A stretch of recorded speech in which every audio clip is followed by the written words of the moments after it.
My girlfriend said, "Your apartment is embarrassing. I'm not bringing friends over." I said, "Fair enough." Then I stopped paying for her Uber rides and dinner dates. When she realized she'd have to start using public transit. Original post: I, 27 male, have been dating Mia, 25, for about 8 months. Things started great. We met through a dating app, hit it off immediately, and she seemed genuinely into me. I work in IT support, make decent money but nothing crazy, around $65K a year. I live in a 1-bedroom apartment that's fine. It's clean, functional, close to work, not fancy, but it's mine and I can afford it comfortably. Mia works part-time at a boutique clothing store, makes maybe $20,000 a year. She lives with 3 roommates in a place that's honestly not much nicer than mine, just bigger because, 4 people split the rent. From day one, I've been covering most of our dates, dinners, movies, concerts, whatever. Also been paying for her Ubers to and from my place because she complained about parking being hard to find in my neighborhood. Usually runs me about $30 or $40 each time she visits, plus another $40 to $60 when we go out somewhere. Last month, she started making comments, little digs about my apartment. "Don't you think it's time to upgrade? This neighborhood is so basic. The building looks sketchy from outside." Then 2 weeks ago, we were supposed to have a double date with her friend Jenna and Jenna's boyfriend.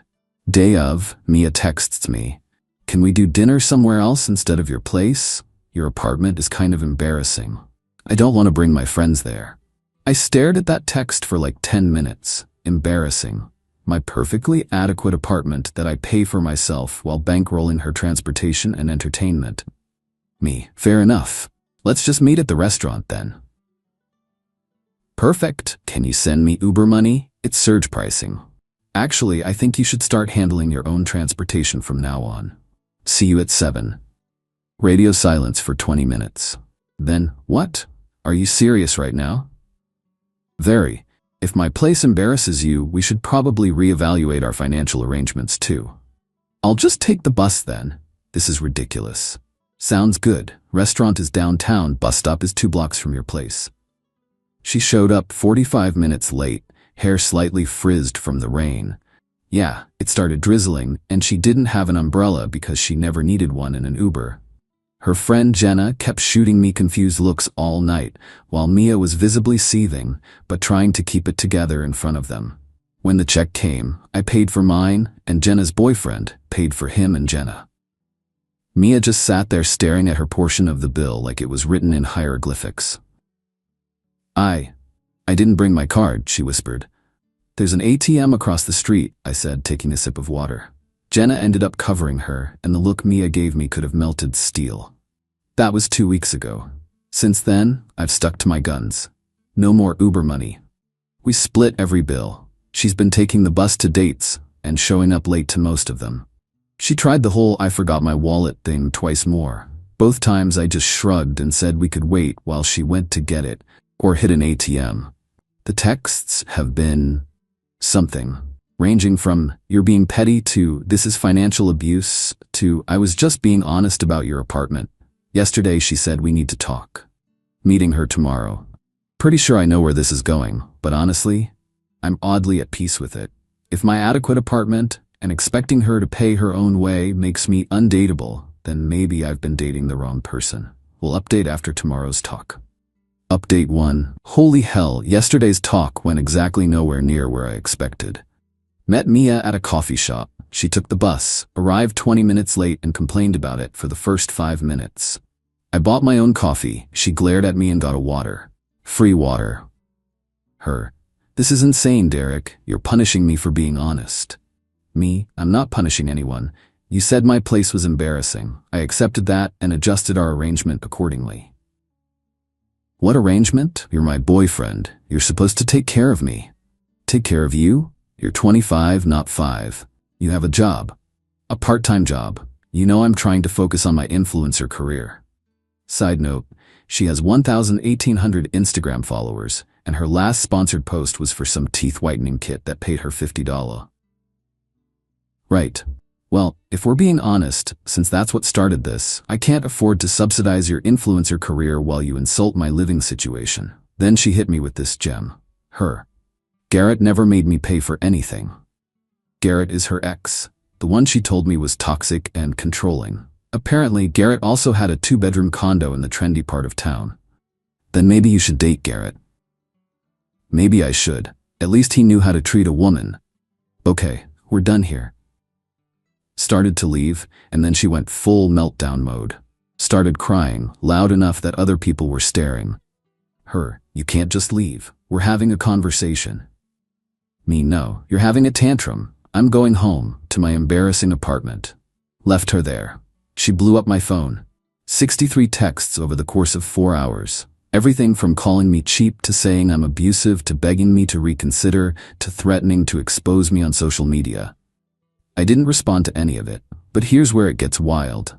This morning, I wake up to a notification that I've been tagged in an Instagram post. She actually did it. Posted a whole rant about me with my picture and everything.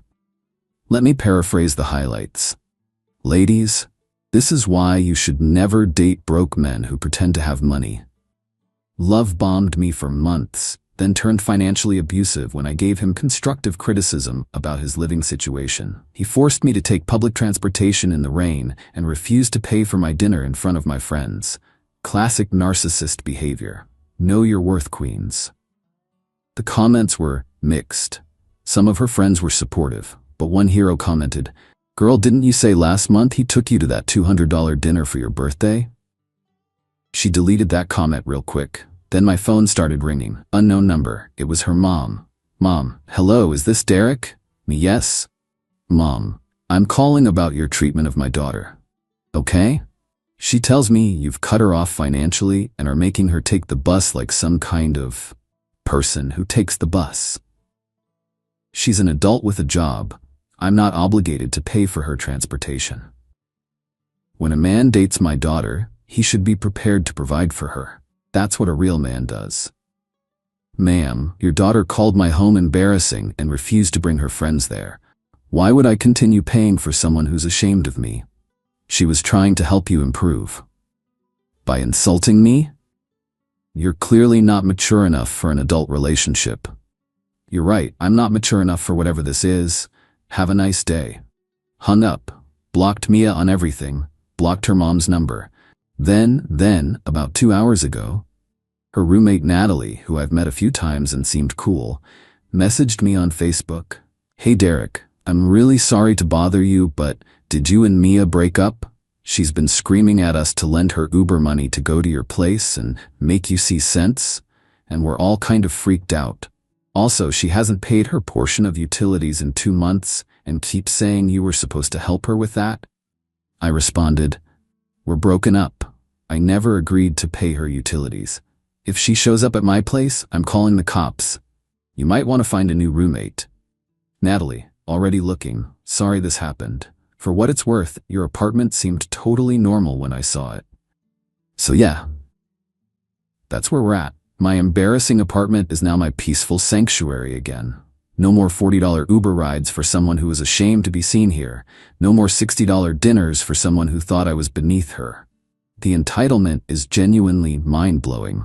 Like she really thought she could insult my home, and I'd just keep paying for everything? Make it make sense. Update 2, 3 days later. Thought I was done with this saga. I was wrong. So wrong. Remember how I blocked Mia everywhere? Well, she found a workaround. She showed up at my workplace yesterday, in the lobby, during my lunch break. Security called up to my desk. Mr. Derek? There's a Mia here saying she's your girlfriend and needs to talk to you urgently. I came down thinking maybe something serious had happened. Nope. She was there in full makeup, dressed like she was going to a cocktail party at noon on a Wednesday, holding a Starbucks she definitely couldn't afford. Her, we need to talk. We really don't, please leave. Derek, stop being dramatic. I forgive you for overreacting. You forgive me? Yes. I realize I was a bit harsh about your apartment. It's not that embarrassing. Kind of charming in a vintage way. Anyway, I'm willing to compromise. You can keep living there for now, but we need to set a timeline for when you'll upgrade. The security guard was trying not to laugh. I could see it. Mia, we're broken up. There's no compromise. Please leave before I have to ask security to escort you out. You can't be serious? Over one little comment? One little comment, plus months of taking advantage of me financially while contributing nothing. I contributed. I helped you pick out those throw pillows. Me? You mean the ones you insisted I buy that cost $80? Her voice got shrill. Those elevated your whole living room. Security stepped forward. Ma'am, I'm gonna need you to leave. Then she pulled out her phone. I'm documenting this harassment. Started filming me, the security guard, the lobby. The guard immediately shut that down. Guard, ma'am, this is private property. You cannot film here. You need to leave now or I'm calling the police. She left, but not before announcing loudly, "This isn't over. You'll regret this when I'm famous." Thought that was the end of it. Nope, that evening, around 8 p.m., I get a call from my landlord. My landlord. Landlord, hey Derek, weird question. Did you authorize someone named Mia to look at upgrading your apartment to a 2-bedroom? Me what? No, what are you talking about? She called our office claiming to be your fiancé, said you two were planning to move in together and wanted to know about larger units in the building. Even asked if we could hold one that's coming available next month.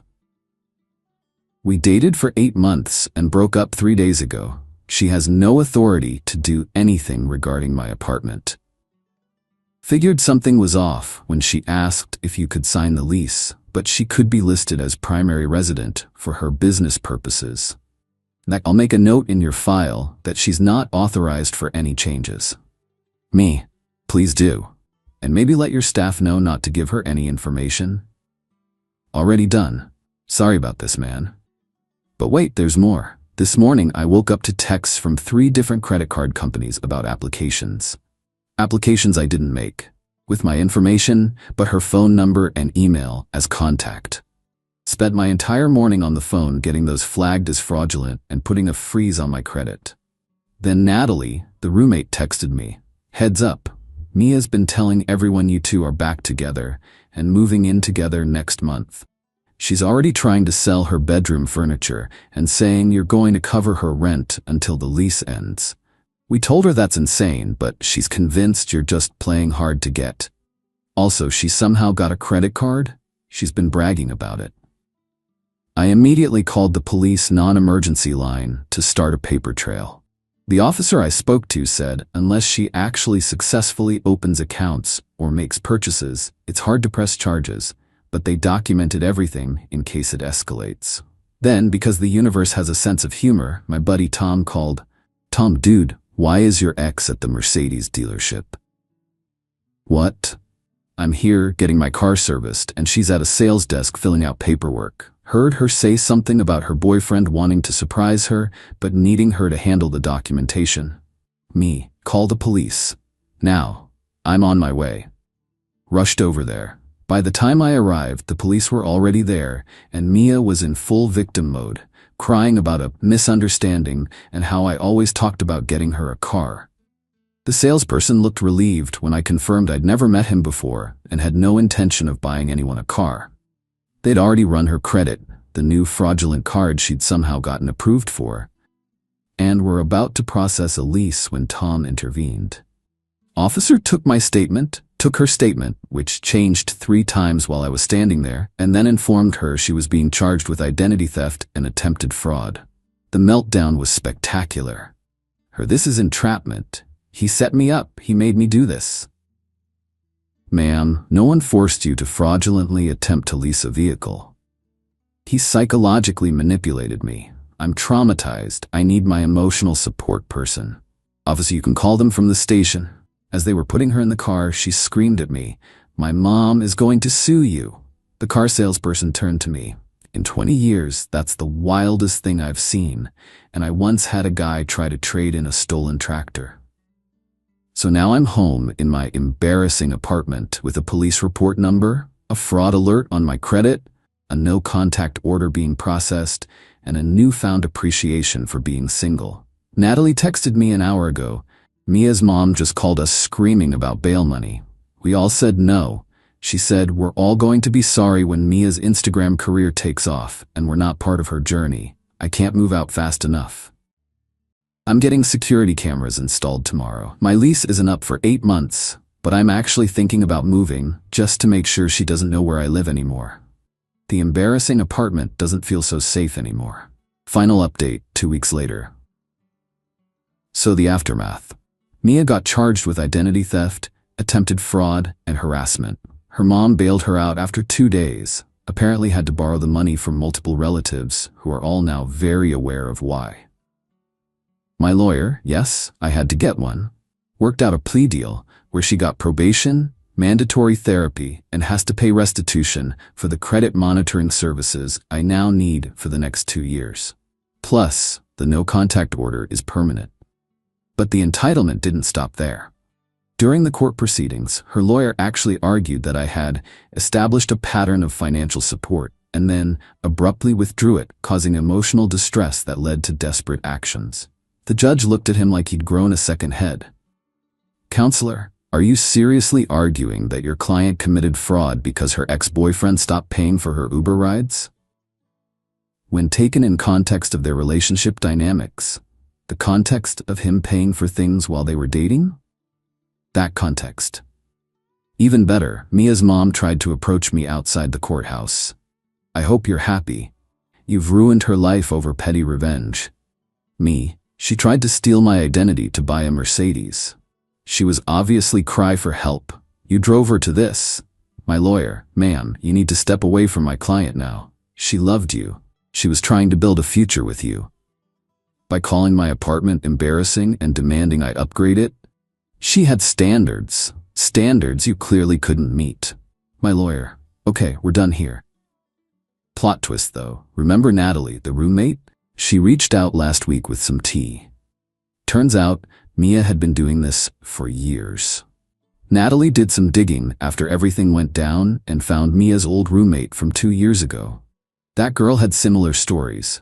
Mia dated a guy, convinced him to pay for everything, insulted his lifestyle when he wouldn't upgrade fast enough, and when he broke it off, she tried to get credit cards in his name. He never pressed charges because she convinced him it was a misunderstanding, and her mom paid him off to keep quiet. There were at least 2 other guys before that with similar stories. One guy she convinced to co-sign a car loan, then stopped making payments when they broke up, nearly destroying his credit. Another she tried to add herself to his lease without his knowledge. Natalie and the other victims are putting together documentation in case anyone else needs it for future reference. She said it's like a support group for Mia's ex-boyfriends. And honestly, that's both sad and hilarious. The best part?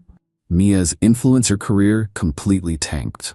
Someone, not me, I genuinely don't know who, sent screenshots of her arrest record to the few brands that occasionally worked with her. Her follower count dropped to about 400 after the mugshot started circulating. Her last post was a week ago, some motivational quote about rising from the ashes of betrayal, with comments turned off. Garrett, the ex she compared me to, he DM'd me on Instagram. Bro, I saw what happened. Same thing happened to me, but I was too embarrassed to press charges. Thank you for finally stopping her. BTW, my nice condo she talked about, it's a 1-bedroom that's probably smaller than your place. She's delusional. As for me, I did end up moving, but not because of fear. Found a better apartment, actually.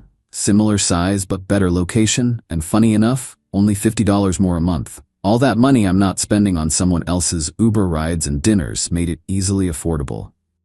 My new place has better water pressure, a dishwasher, and absolutely no one has called it embarrassing.